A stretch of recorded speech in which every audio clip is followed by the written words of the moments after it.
Hello guys, my name is Anna and I'm from Ukraine, and my life has changed tremendously after the start of brutal Russian invasion to my independent and beautiful country. Since the very beginning of this war, I have decided to vlog, and I vlog daily to keep you updated on what is life in Ukraine, to answer your questions about our history, culture, and also to fight war fatigue. So if you're new to my channel and you support Ukraine, please subscribe, because the world needs to know more about us.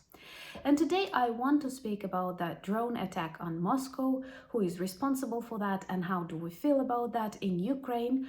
But before that, let me speak a little bit about missile and drone attacks on Kyiv. Even preparing this video and knowing that the majority of subscribers are my friends, I realized that a title, missile or drone attack on Kyiv, will not attract much attention of people. It will not surprise even me. And understanding this, I feel how totally wrong our Ukrainian life at the moment is. That after a year and 4 months of this war, almost we've got used to war. And this is dangerous because war is something that has to be alien and unknown to people. And today there are some things that I'm going to explain to you, because you can understand them, you can feel them only when you live in a country at war. But once again, I don't wish any one of you to experience that.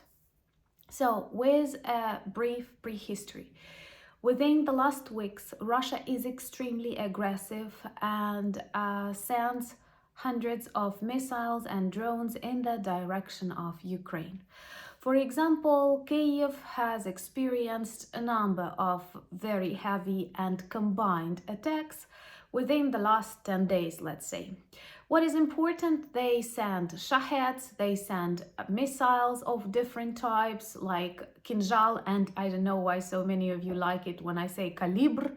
So Kalibr missiles, and why? To make it difficult for Ukrainian air defense to stop different targets that come from different directions.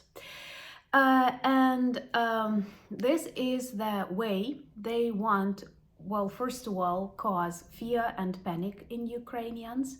Also hide their failures on the front lines because they don't have any success and they are worried about the future counteroffensive. And of course, to exhaust Ukrainians and to make us want negotiations or something that is so desperately needed for Russia, that needs a pause, needs to regroup and think what to do, how to win. For example, a day or two ago, and yesterday even, Kyiv had 2 or 3 missile attacks during day and during night, and we saw videos of children hiding. We have a victim this night in Kyiv, a woman, people spend much time in shelters. People do not sleep well. For example, my relatives in Kyiv, they constantly want to sleep. Why? Because at night they target. People cannot sleep because they hear air defense working, even if no missiles hit objects. But it is a very nervous and dangerous moment, and people in Ukraine experience it daily.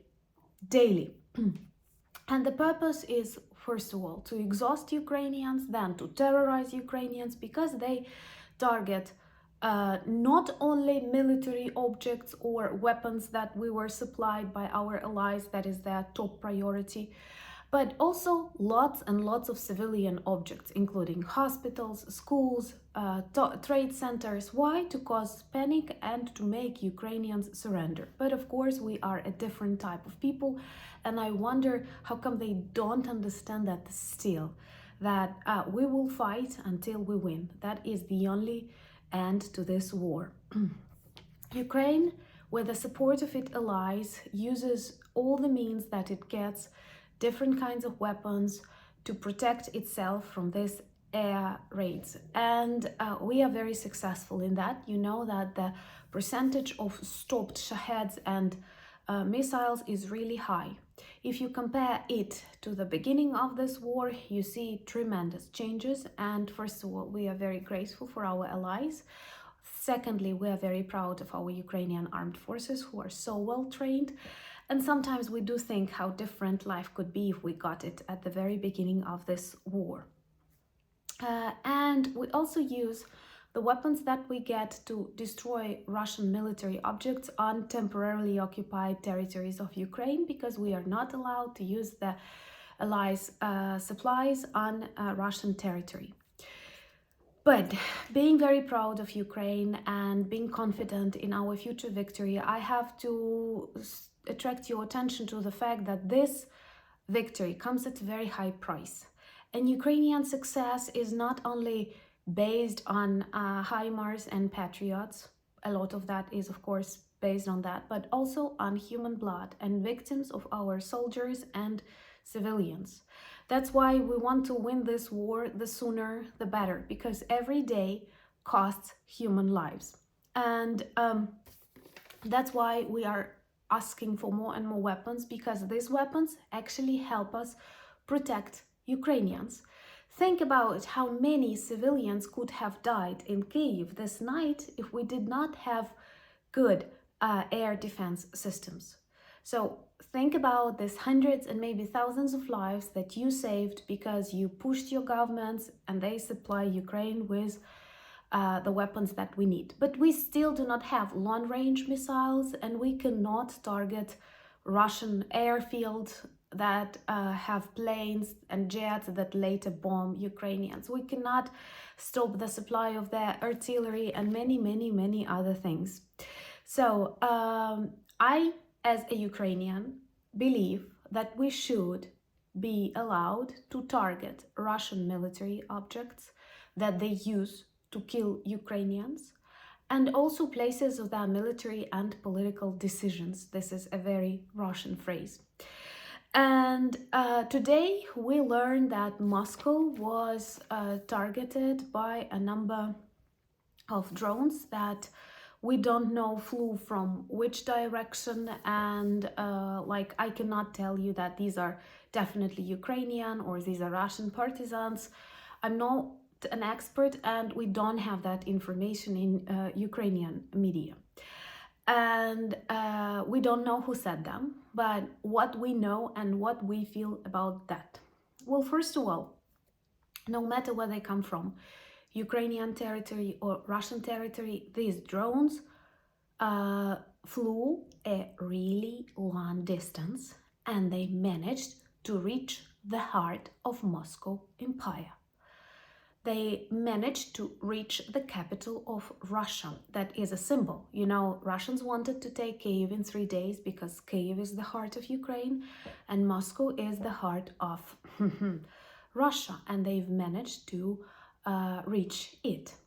So one of the most important thing, of course, they did not cause any destructions. We don't know where these drones flew to, what targets they had in that program. They were stopped by Russian air defense, but Moscovites managed to hear the work of air defense systems. They've heard explosions, and they saw that their capital is vulnerable.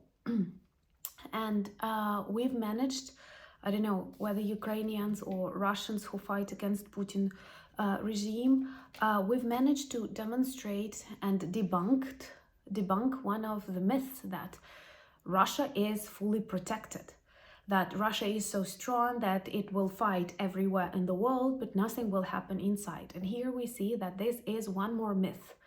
Russian army is the second strongest army in Ukraine, not in the world, and its capital is not fully protected because drones can come at night and do whatever they want.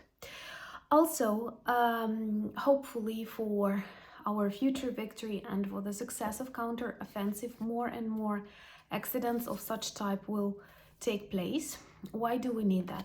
Well, first of all, because they distract the attention of Russian military forces. They have to support their army inside Russia, and they can take lots of systems that they use to bomb Ukraine back to Russia to perform air defense functions. Thus, we clean the territory close to Ukrainian border and protect many Ukrainian cities from shelling. So, to some extent, we cause their relocation of Russian armed forces from many parts of Ukraine back to Russia where they belong, and let them protect Russians on the Russian territory. You don't have to be afraid. Ukrainians are very different from Russians, and you can see it in the way we make our daily decisions, in the way we protect our land, in the way we fight.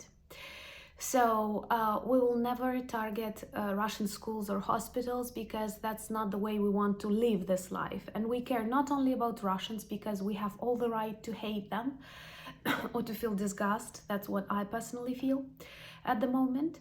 But we care about our hearts, brains, souls, so we will not poison them, and we will not turn into orcs. You don't have to leave that advice in comments. You don't have to worry. But this is Russian war in Ukraine, and it may be that all this war cannot continue only on Ukrainian territory, because it's Russian war in Ukraine. And you know, Russians who so much support killings of Ukrainians, bombings of Ukrainian cities, don't actually feel and know what that is. Like this war for them exists in virtual reality. It's like playing a video game when you don't believe this is happening. And then when we see videos of some explosions in Belgorod with no victims at all, you can see faces of people who do not believe this is happening. They did not believe it can be so loud, and the cars react, and they think they have to leave their houses, and they don't feel safe in their own flats. And we live with that for a year and many months. So we have to remember that at this moment, when I'm talking to you, no place in Ukraine is safe. Russia can, and most importantly, Russia did target all cities, all regions in Ukraine. It already did it like many times. 1/3 of my country is destroyed, is burned. Millions of my people went out of my country. I'm very grateful that they found safety and support in your countries. You are very kind. But at the same time, as a Ukrainian, I feel the absence of these people. Some of my friends, some of my colleagues, and possibly they will never return back to Ukraine, because it's a long period, and during that long period, many things can change in their life. So we've lost millions of Ukrainians. We've tragically lost thousands who were killed, children including. Thousands were deported. These things, they have already happened to Ukrainians. And Russians see this war only via TV screens. They don't feel it is real. And even sanctions, they hit some of the super rich people, but ordinary people, they were never buyers of Zara, you know. Look at what they are wearing, look at the toilets that stand outside their houses. So that general level of living was already poor, and they don't notice this change, and they don't feel this war. For them, it is just like Russian punishing rebellious Ukrainians, and there are more nations to come after they win over Ukrainians. They don't feel this pain, they don't hear the sounds, they don't read this news, they don't hear funerals. Almost daily I hear the sound of funeral in the center of my city when I drink my morning coffee. So what do you think I think during drinking this coffee? What kind of day I will have later? I feel my responsibility to update you. I feel purpose in my life, but there are many people who've lost hope, who've lost loved ones, who've lost the feeling of their belonging. And this is a tragedy that is going on in Ukraine. So when you will think about these drones flying in Moscow, do not equate, even if they were set by Ukrainians, do not equate at this moment the size of price that Ukraine pays for its life and the price that Russia pays for the ambitions, empire ambitions of its leader, supported by its people.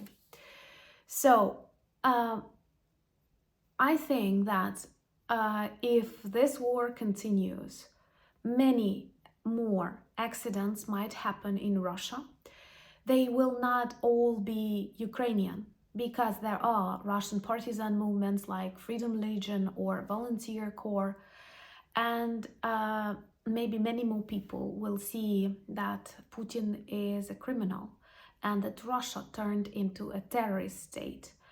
And of course, we follow all the obligations, but at the same time, it is not always bad when aggressors try their own remedy. Thank you so much for your support. If you like my videos, if you're new to the channel, please subscribe. Thank you for buying our merch. Our t-shirts work as perfect conversation starters. Thank you for buying me coffees, becoming my patrons. Thank you for your comments.